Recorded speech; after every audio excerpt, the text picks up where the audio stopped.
Olá pessoal, bem-vindos a mais um vídeo e aqui a gente vai iniciar a nossa leitura e discussão do capítulo 17 do livro de Histologia do Junqueira e Carneiro, trazendo o tema de aparelho respiratório. Aqui estão os tópicos que a gente vai abordar e a gente vai iniciar com a introdução do capítulo. Introdução. O aparelho respiratório é constituído pelos pulmões e um sistema de tubos que comunicam o parênquima pulmonar com o meio exterior. Então, o sistema respiratório, nele tem os pulmões e há esses tubos que vai comunicar desde a parte efetora, onde ocorrem as trocas gasosas do pulmão, até o meio exterior. Então, são esses tubos que conduzem o ar do meio exterior para o interior do pulmão.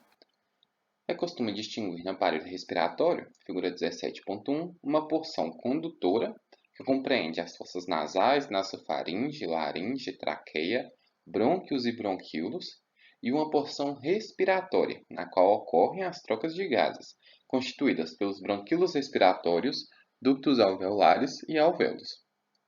Os alvéolos são estruturas de paredes muito delgadas que facilitam a troca de CO2 do sangue pelo O2 do ar inspirado. A maior parte do parênquima pulmonar é constituída por alvéolos. Então, aqui no aparelho respiratório, histologicamente, a gente pode fazer essa divisão nessa porção condutora, conforme o nome diz, ela conduz o ar para dentro dos pulmões, e a porção respiratória, que são as estruturas nas quais podem ocorrer efetivamente a troca de gases. Então, na porção condutora, não ocorre a troca de gases, ela só conduz o ar até a porção respiratória, que é onde vai ocorrer essa troca de gases, sendo que os alvéolos são estruturas muito importantes para essa função pulmonar. Aqui na figura 17.1, a gente tem as principais divisões do aparelho respiratório. Para tornar o desenho mais claro e didático, as proporções das estruturas foram alteradas. Por exemplo, os bronquíolos respiratórios são muito mais curtos do que aparece no desenho. Então, tirando essa proporção que não foi seguida à realidade, aqui a gente pode ver essa divisão em porção condutora e porção respiratória. Então, aqui na porção condutora, a gente pode ver a traqueia se dividindo nos brônquios primários, onde se faz a presença também dos brônquios secundários, aqui a divisão em pulmão direito e esquerdo, e desses brônquios há a formação dos bronquíolos. Então, a partir dos bronquíolos, há o bronquíolo terminal, que ainda faz parte da porção condutora. Então, até aqui, não ocorrem trocas de gases. A partir do bronquíolo terminal, não incluindo ele, surgem os bronquíolos respiratórios, e a partir dos bronquíolos respiratórios, então, a gente já tem essa porção respiratória, que é onde pode ocorrer essas trocas de gases. Então, a gente tem bronquíolos respiratórios, os ductos alveolares, que vão terminar nos sacos alveolares. E aqui, nessas estruturas da porção respiratória, já é permitido ocorrer a troca dos gases. Além de possibilitar a entrada e saída de ar, a porção condutora exerce as importantes funções de limpar, umedecer e aquecer o ar inspirado para proteger o delicado revestimento dos alvéolos pulmonares. Então, uma função que a porção condutora exerce além dessa condução do ar. Para assegurar a passagem contínua do ar, a parede da porção condutora é revertida por uma combinação de cartilagem, tecido conjuntivo e tecido muscular liso, o que lhe proporciona suporte estrutural, flexibilidade e extensibilidade. A mucosa da parte condutora é revertida por um epitélio especializado, o epitélio respiratório. Então, aqui, grande parte dessa porção condutora, ela vai conter tecido cartilaginoso, tecido conjuntivo e tecido muscular liso, que vai permitir esse formato próximo ao formato tubular mesmo e permitir a condução desse ar. Além da condução, essas demais funções que essa parte condutora exerce. E grande parte da mucosa dessa porção condutora vai ser revertida por esse epitélio respiratório, que a gente vai ver aqui melhor nesse tópico de epitélio respiratório. A maior parte da porção condutora é revertida por epitélio ciliado pseudoestratificado colunar com muitas células caliciformes, denominado epitélio respiratório, figura 17.2. Então, aqui é uma coisa muito importante da gente guardar. O que é esse epitélio respiratório que vai estar presente em grande parte do sistema respiratório? E por isso ele é denominado, né, epitélio respiratório. Então, quando se fala epitélio respiratório, a gente vai estar se referindo a um tecido epitelial ciliado, então, células que têm a presença de cílios, pseudoestratificado, que a gente relembra que são aquelas células colunares onde os núcleos se organizam em diferentes alturas. Então, dá a impressão de que esse epitélio é estratificado, entretanto, são as células que apresentam núcleos em alturas diferentes e por isso esse pseudo-estratificado, então falso estratificado. As células são colunares e entre meio, né, essas células epiteliais há a presença dessas outras células que são células caliciformes, que a gente vai observar melhor a função delas mais à frente. Aqui na figura 17.2, a gente tem essa micrografia que mostra os principais componentes do epitélio respiratório, que é o pseudoestratificado ciliado com células caliciformes, sendo a coloração feita com pararosonelina e azul-toluidina em um grande aumento. Então, aqui na seta ela está mostrando a célula ciliada, que faz o transporte de muco. Então, a gente tem a célula ciliada aqui, é a presença dos cílios, né, em todas essas células. A gente pode ver que a altura, né, dos núcleos eles se dispõem em alturas diferentes. Igual esse aqui já está com o núcleo bem abaixo, aqui está um núcleo mais acima. Então, por isso esse pseudoestratificado.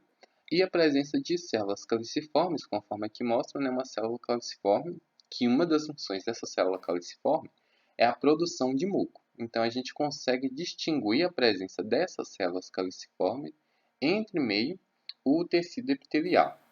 E tudo isso forma esse epitélio respiratório. O epitélio respiratório típico consiste em 5 tipos celulares identificados ao microscópio eletrônico. O tipo mais abundante é a célula colunar ciliada. Então, aqui no epitélio respiratório, a gente pode encontrar 5 tipos de células. A mais comum que a gente vai encontrar é a célula colunar ciliada, que é essa célula aqui que a gente observou, né? Ela é de formato colunar e possui a presença de cílios. Cada uma tem cerca de 300 cílios na sua superfície apical, figuras 17.2 e 17.3. E, embaixo dos corpúsculos basais dos cílios, há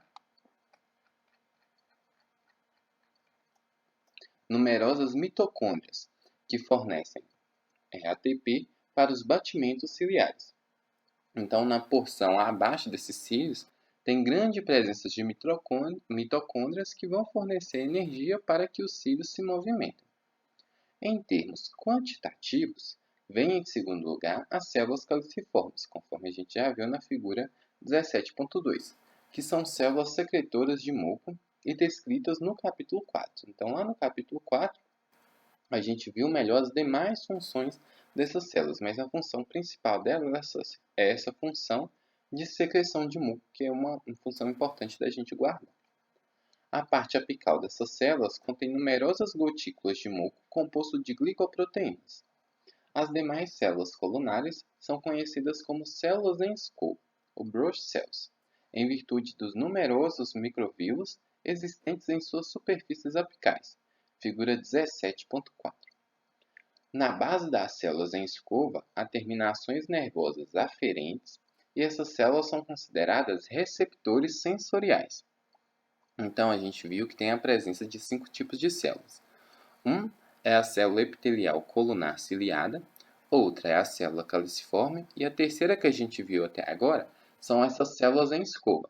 Essas células em escova, elas vão apresentar esses microvílulos, sendo que elas vão estar ligadas a terminações nervosas aferentes e assim funcionam como receptores sensoriais. Então, elas conseguem detectar estímulos ali executados e enviar esses estímulos para o sistema nervoso central. O texto falou para a gente ver a figura 17.3 e 17.4. Aqui na figura 17.3, a gente tem uma eletromicrografia de células colunares ciliadas. Observe os microtúbulos dos cílios cortados transversalmente e obliquamente. No ápice das células, os corpúsculos basais, estruturas densas em formas de U. em que se inserem os cílios. Abaixo, um acúmulo de mitocôndrias. As setas indicam um complexo juncional entre as células adjacentes, aproximadamente um aumento de 10.000 vezes. Então, a gente observa aqui as células, as células coronárias ciliadas, aqui a porção apical delas, e a presença dos cílios nessas células. Aqui a gente tem cílios cortados transversalmente e cortados obliquamente. Então, a gente vê esses pontinhos pretos, que são a presença dos microtúbulos, que permitem a formação dessa estrutura do cílio. Então, dentro dos cílios, há a presença dessa organização de vários microtúbulos. Na base desses cílios, há a presença dos corpúsculos basais. Aqui a gente pode ver, apontado por essa seta, o complexo juncional entre uma célula e entre outra, e a presença de numerosas mitocôndrias que fornecem energia para que esses cílios possam se movimentar. Aqui na figura 17.14, a gente tem a microscopia eletrônica de varredura da superfície da mucosa respiratória do rato. Na micrografia de cima, então aqui nessa micrografia, a maior parte da superfície é coberta por cílios. E C representa as células caliciformes. Então a gente tem a presença de muitos cílios aqui, e as células marcadas em C são as células caliciformes presentes nessa imagem. Na micrografia de baixo, aparecem acúmulos de muco sobre as células caliciformes. Então, essas setas finas mostram esse acúmulo de muco aqui acima das células caliciformes. As setas espessas apontam as células em escova. Então, a gente tem uma célula em escova aqui e outra célula em escova aqui, que a gente lembra que são as células que funcionam como esses receptores sensoriais.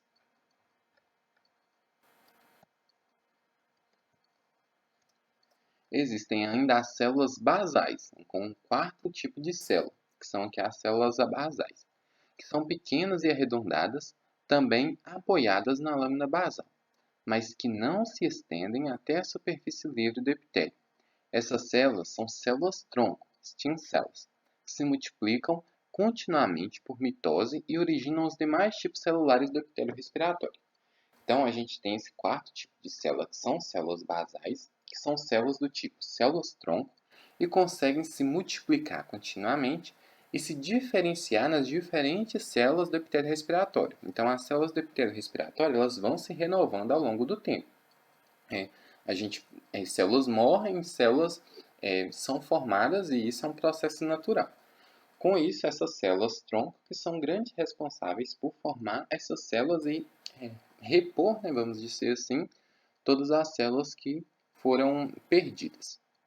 Finalmente, o quinto tipo de célula encontra-se a célula granular, que parece a célula basal, mas contém numerosos grânulos com diâmetro de 100 a 300 nanômetros, os quais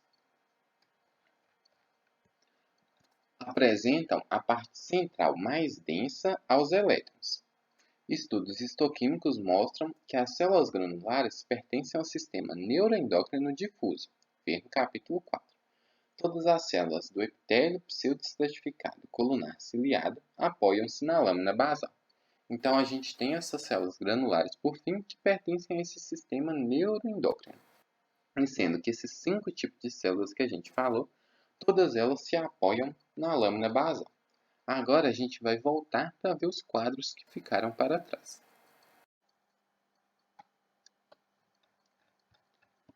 Primeiramente, a gente tem aqui a histologia aplicada, falando um pouco melhor para a gente da síndrome dos cílios imóveis, que causa esterilidade no homem e infecção crônica das vias respiratórias em ambos os sexos. E deve-se à imobilidade dos cílios e flagelos, algumas vezes em consequência da deficiência da proteína dineína. Essa proteína participa da movimentação dos cílios e flagelos. Então, existe essa síndrome, onde pode ocorrer um defeito nessa proteína dineína, que é importante para a função de movimentação dos cílios e dos flagelos.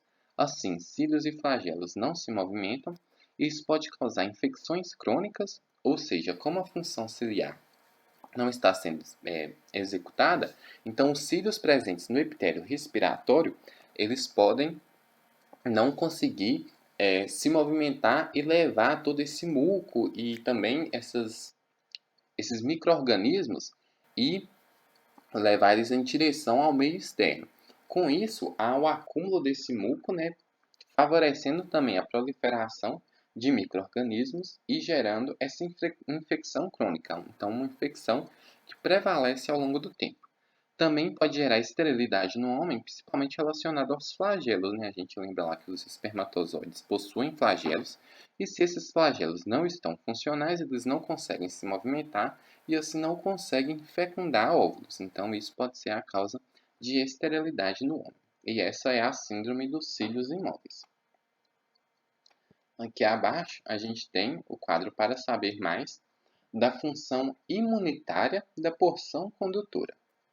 A mucosa da porção condutora é um componente importante do sistema imunitário, sendo rica em linfócitos isolados e em nódulos linfáticos, além de plasmócitos e macrófagos. As áreas da lâmina própria que contêm nódulos linfáticos são recobertas por células M semelhantes às descritas no capítulo 14 e 15. São células que captam antígenos, transferindo-os para macrófagos e linfócitos dispostos em cavidades amplas em seu citoplasma. Esses linfócitos migram, levando para os outros órgãos linfáticos informações sobre macromoléculas antigênicas que podem fazer parte de um micro-organismo. A mucosa do aparelho respiratório é uma interface do meio interno com o ar inspirado, meio externo, e protege o organismo contra as impurezas do ar. Então, na área da lâmina própria, que tem os nódulos linfáticos, existem essas células M. Essas células M conseguem captar antígenos e mostrar esses antígenos para linfócitos e macrófagos. Esses linfócitos e macrófagos, ao conhecer esses antígenos, se forem antígenos de patógenos, por exemplo, eles já conseguem desenvolver uma resposta e gerar essas moléculas antigênicas que vão fazer parte do sistema imune e agir contra esses possíveis micro-organismos patogênicos que podem entrar com ar. Então, é muito importante essa função imunitária presente principalmente na porção condutora. Então, esse próximo tópico vai dizer respeito ao próximo, a próxima parte, né, de leitura que a gente vai fazer. E a gente vai encerrando esse vídeo por aqui.